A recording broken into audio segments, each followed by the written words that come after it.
Apa saja nih yang harus kita perhatikan ketika kita menyunting? Ya, Pak, untuk memastikan bahwa naskah itu memang runtut dari pertama, boleh dikatakan dari paragraf pertama sampai terakhir. Disitulah peran kita sebagai penulis harus jeli mencari benang merahnya tuh, ngajakin setiap paragraf itu sepakat. Jangan masing-masing paragrafnya. Karena apa? Kalau nggak sepakat mah nggak cakep. Ya, nggak cakep, dibacanya juga nggak menyentuh gitu. Kalau dalam bahasa Indonesia ada deduktif, induktif ya Bapak Ibu. Tapi saya nggak akan bahas deduktif, ada saya mah guru SD, kayaknya udah lupa. Tapi yang jelas ketika kita menulis itu harus ada keterpaduan ya Bu ya, harus ada keterpaduan biar enak dibaca. Terus yang harus disunting itu apa saja Bu? Emang semua tulisan harus disunting, harus diperbaiki? Iya. Terlepas dari itu apakah itu adalah karya fiksi atau karya non fiksi. Apalagi ketika tulisan itu memang diminta untuk sesuai dengan standar yang ada. Selingkungan, bukan selingkuhan ya. Jangan salah. Mungkin Bapak majikan ditanya, Pak tadi menang di teknanal cepat jadi tentang selingkuh. Gaya selingkuh, ya, gaya selingkuhnya bagaimana? Gitu. Lanjut Bu. Nah, di sini nih, tadi saya udah nanya nih Pak, apa bedanya penyuntingan dan pengeditan? Tadi udah disampaikan, pokoknya mah Bu kalau ngedit mah sedetik mah Bu, ngedit mah nyunting nano banyak gitu ya. Kalau ngedit sedikit, kalau nyunting banyak. Nah, kali ini kita akan membahas dari beberapa fokus, baik di penyuntingannya maupun di editnya. Kan selama ini yang lebih familiar di telinga kita ngeditnya Bu nya, Pak, betul nggak? Ibu pekerjaannya sebagai apa? Oh, saya sebagai editor. Berarti kan bener tukang editnya. Kalau tukang nyunting apa Pak namanya? Penyunting. Penyunting dan penyuntingan ya Bu ya. Ngedit dengan editor ya Bu ya. Oke. Selama ini yang lebih familiar di telinga Ibu penyunting atau editor? Editor ya Bu ya. Bahkan kalau di cover buku tuh ya, padahal antara editor dengan penyunting naskah itu meskipun kerjanya sama, ngurusan naskah, tapi ada beberapa hal yang membuat perbedaan. Di fokus punya alur yang runtut, enak dibaca, gampang dipahami. Kemudian demikian mulai dari dingannya dandui ayo ira beresna ya habis itu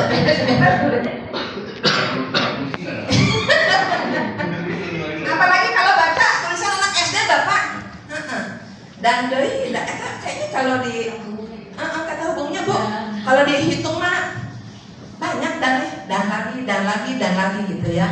Baik, saat ada kesalahan struktur, nah berarti ini berkaitan dengan penyuntingan karena menyeluruh gitu ya. Bagaimana kalau pengeditan? Tuh, hanya fokus pada hal teknis semacam tipe. Nah, tipe teh kesalahan pengetikan.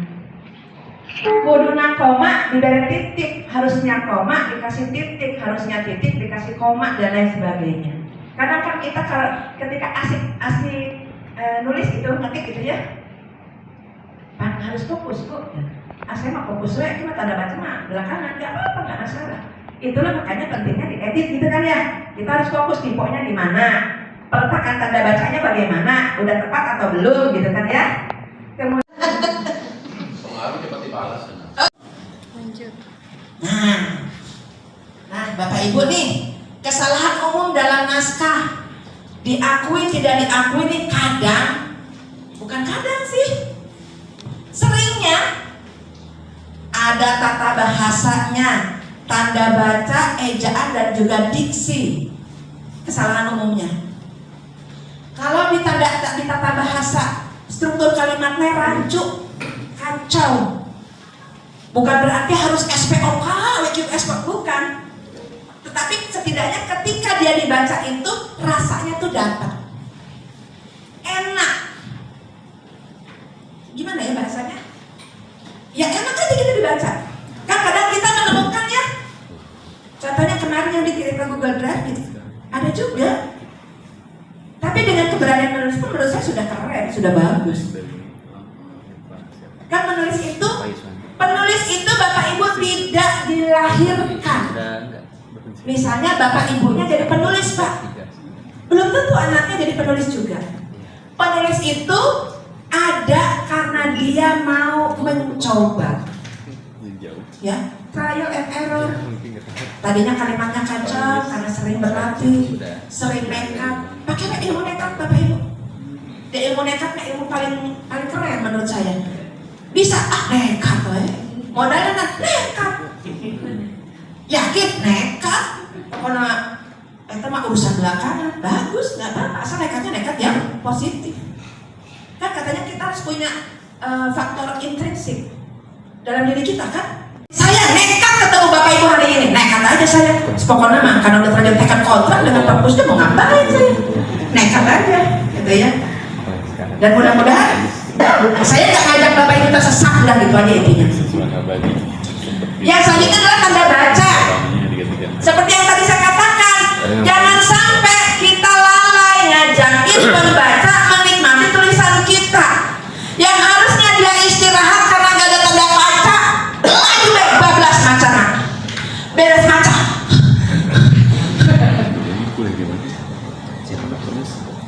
Apalagi kita juga harus jeli kapan dia harus titik ketemu titik. Dalam satu kalimat itu jangan terlalu banyak kata, dibatasi. Jangan satu paragraf titiknya hiji. Kebayang Bapak Ibu?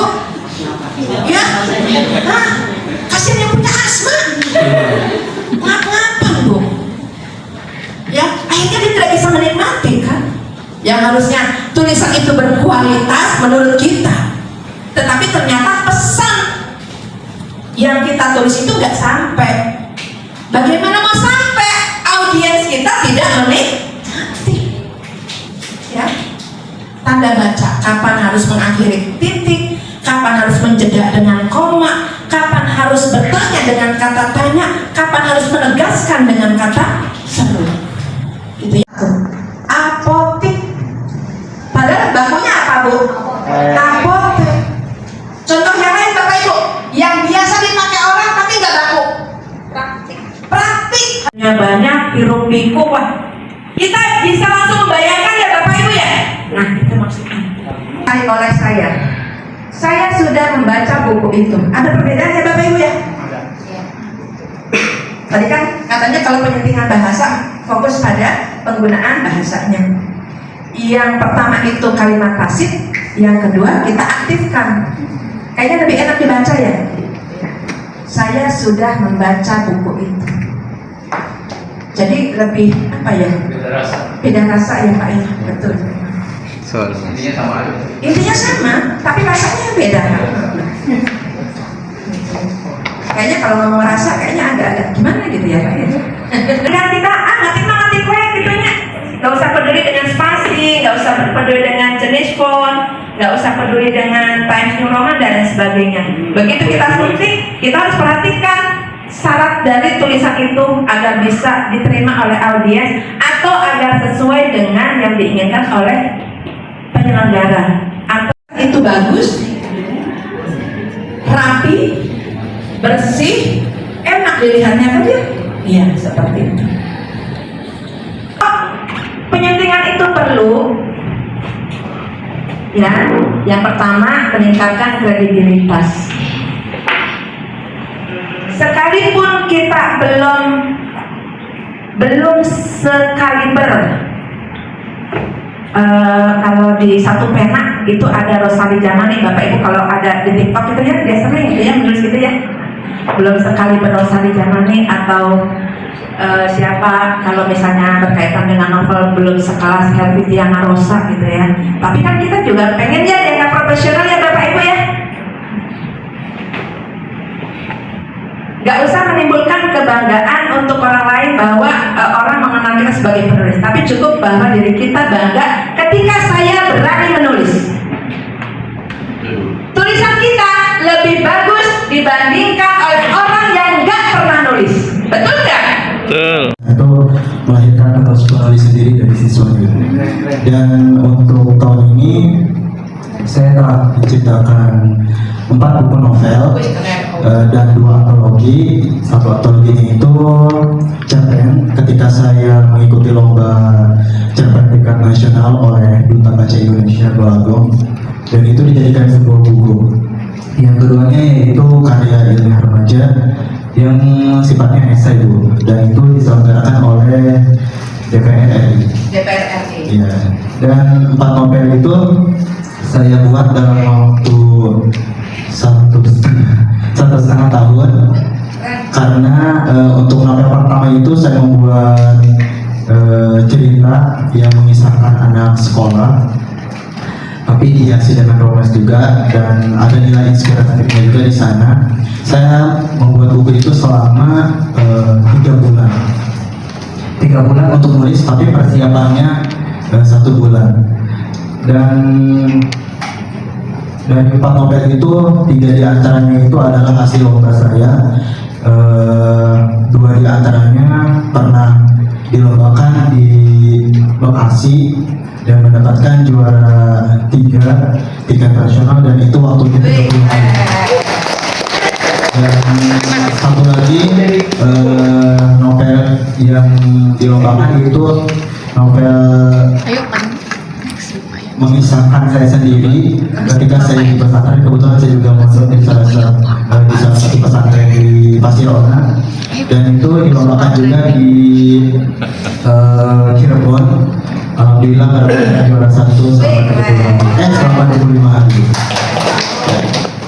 Luangkan waktu, apalagi tadi nulisnya pakai handphone, nggak pakai laptop. Yang pakai laptop aja mogok, ya. Apalagi kan kalau pakai handphone itu kan perlu konsentrasi tingkat tinggi. Yang namanya novel itu nggak ada yang 50 halaman, betul? Artinya apa? Kita dulu yang merasa yakin bahwa tulisan saya itu layak untuk kamu baca. Kalau saya suka memberikan penguatan pada diri saya sendiri seperti ini. Setiap tulisan itu akan menemukan takdirnya sendiri. Artinya apa? Tugas kita menulis aja, dan nanti juga pasti akan ada yang baca. Ibaratnya begini, kalau ada yang jual pasti ada yang beli. Terus kalau semuanya jualan, percaya dan sudah diatur. Begitu juga dengan tulisan kita, ya, yakin bahwa tulisan itu akan menemui takdirnya. Entah itu akan dibaca oleh orang-orang terdekat kita, entah itu akan dibaca oleh orang yang lebih luas jangkauannya dari kita. Saya ini senang menulis cerita anak, karena saya termotivasi oleh anak saya. Jadi setiap karya saya itu selalu saya persembahkan untuk anak saya. Saya ingin menghadirkan bacaan-bacaan yang sehat untuk anak-anak. Oleh karena itu saya banyak menulis dongeng, ya. Jadi kita harus punya alasan dulu kenapa sih kita nulis gitu. Misalnya adik nulis novel, kenapa? Motivasi apa yang mendasari kamu menulis novel? Seandainya saya akan begini. Saya pengen menghadirkan novel yang sehat. Kan kita menemui ya novel-novel yang tidak sehat. Dalam artian memang itu segmennya itu harusnya tidak bebas, tapi ternyata bebas beredar. Oleh karena itu, niatkan dalam diri kamu bahwa saya ingin menghadirkan literasi yang sehat untuk generasi muda. Itu juga yang menjadi motivasi saya ketika saya menulis. Saya lebih concern kepada menulis dongeng dan juga menulis buku pendamping. buku pendamping pembelajaran untuk tingkat SD. Kenapa nulis dongeng?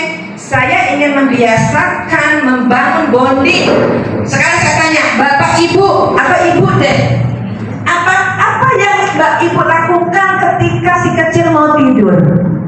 Masih ada nggak tuh kegiatan bercerita mendongeng kepada Ananda, pada anak-anak di rumah? Suaramu takkan padam di telan angin, akan abadi sampai jauh di kemudian hari. Saya Nur Wijayanti, terima kasih. Assalamualaikum warahmatullahi wabarakatuh.